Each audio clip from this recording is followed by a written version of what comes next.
Monopolistic competition market किसे कहते हैं? आज का वीडियो मोनोपोलिस्टिक कंपटीशन के बारे में ही है।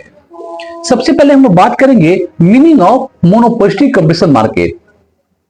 इकोनॉमिस्ट ने पाया कि परफेक्ट कंपटीशन और pure monopoly unrealistic market situation थी। Actual market situation perfect competitive market और प्योर मोनोपोली के बीच कहीं है। यह एक मार्केट सिचुएशन है जिसमें परफेक्ट कॉम्पिटिटिव मार्केट के कुछ एलिमेंट्स और मोनोपोली के कुछ एलिमेंट्स शामिल होते हैं। इसीलिए इसे मोनोपोलिस्टिक कंपटीशन या इम्परफेक्ट कंपटीशन कहा जाता है, मोनोपोलिस्टिक कंपटीशन मार्केट कहा जाता है।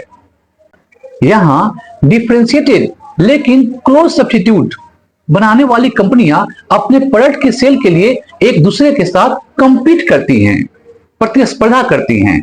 प्रोफेसर लेफ्टविच के शब्दों में मोनोपोलिस्टिक कंपटीशन एक मार्केट की स्थिति है जिसमें किसी पार्टिकुलर प्रोडक्ट के कई सेलर्स होते हैं, लेकिन प्रत्येक सेलर का प्रोडक्ट कंज्यूमर्स के मन में हर दूसरे सेलर्स के प्रोडक्ट से किसी न किसी तरह से डिफरेंट होता है।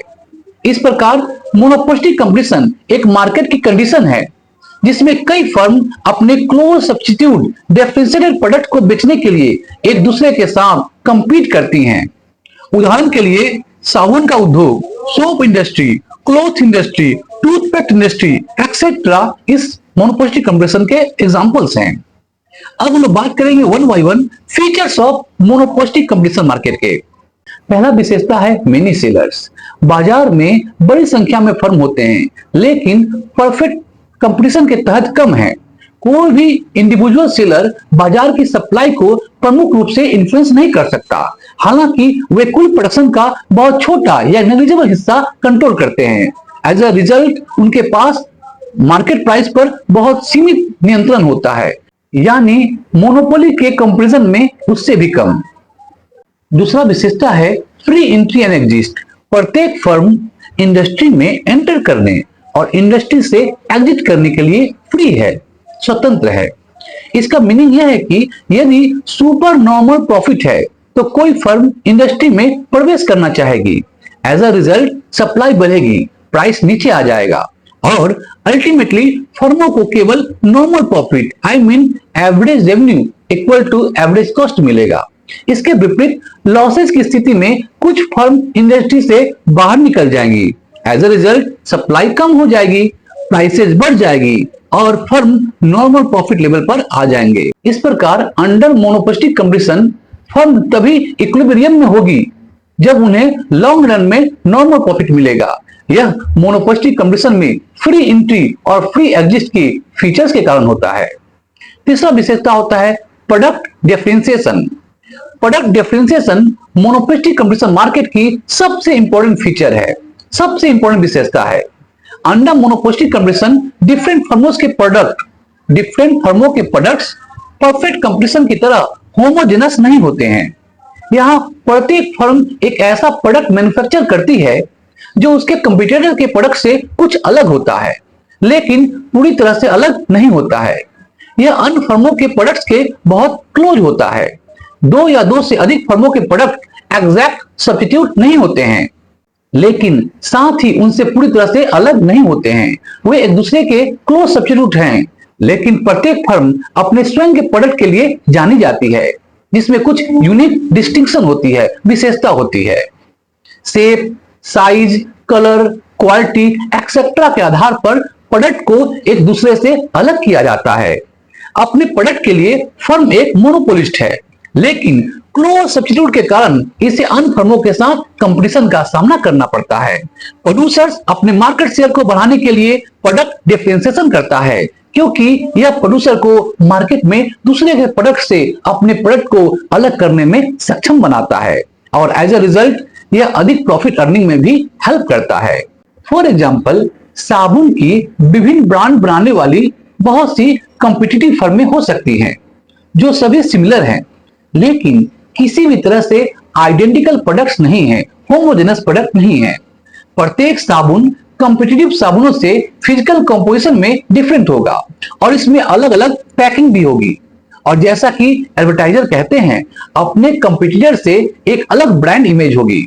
इस प्रकार प्रोडक्ट्स को कोई तरीके से अलग किया जा सकता है, जैसे changing brand name, trademark, design, packing, colour, size, weight, measurement etcetera. Products को एडवर्टाइजमेंट और आफ्टर सेल सर्विस के माध्यम से भी अलग किया जा सकता है। प्रोड्यूसर्स द्वारा किया गया प्रोडक्ट डिफरेंशिएशन उसे अपने प्रोडक्ट का मार्केट प्राइस डिटरमाइन करने में सक्षम बनाता है और उसे कुछ लिमिट तक मार्केट में मोनोपोली पावर देता है। लेकिन क्लोज सब्सिट्यूट प्रोडक्ट्स की अवेलेबिलिटी के कारण फर्म का demand curve average revenue curve नीचे की ओर झुका हुआ फ्लैटर कर्व होता है। चौथी विशेषता लैक ऑफ परफेक्ट नॉलेज। इस मार्केट में सेलर्स और बायर्स दोनों को मार्केट के बारे में परफेक्ट नॉलेज नहीं होता है। वेरियस डिफरेंशिएटेड प्रोडक्ट्स की अवेलेबिलिटी के कारण बायर्स के लिए मार्केट के बारे में परफेक्ट नॉलेज प्राप्त करना बहुत कठिन होता है, बहुत डिफिकल्ट होता है और इससे सेलर्स की ओर से बायर्स के शोषण की स्कोप बढ़ जाती है। पांचवा विशेषता है lack of perfect mobility of factors of production. Under monopolistic competition, factors of production that is land, labour, capital और एंटरप्रेन्योर एक स्थान से दूसरे स्थान पर फ्रीली से नहीं जा सकते हैं, क्योंकि प्रोडक्शन के एक ही फैक्टर के लिए डिफरेंट प्राइसेस प्रचलित है, जो फैक्टर्स ऑफ प्रोडक्शन की इम्परफेक्ट मोबिलिटी की ओर ले जाती है। छठी विशेषता सेलिंग कॉस्ट। इस मोनोपोलिस्टिक कंपटीशन मार्केट में सेलिंग कॉस्ट का एक इंपॉर्टेंट स्थान है, इंपॉर्टेंट प्लेस है। प्रत्येक फर्म एडवर्टाइजमेंट और सेल्समैनशिप के माध्यम से कंज्यूमर की प्रेफरेंसेस को मॉडिफाइड करना चाहती है, इसे सेलिंग कॉस्ट कहते हैं। इस प्रकार अंडर मोनोपोलिस्टिक कंपटीशन फर्मों के बीच नॉन प्राइस कंपटीशन होती है। नॉन प्राइस कंपटीशन एक ऐसी सिचुएशन है जहां फर्म एडवर्टाइजमेंट के माध्यम से अपनी प्रोडक्ट की डिस्टिंक्ट फीचर्स, स्पेशल फीचर्स को हाईलाइट करके अपने मार्केट शेयर को बढ़ाने की कोशिश करती है।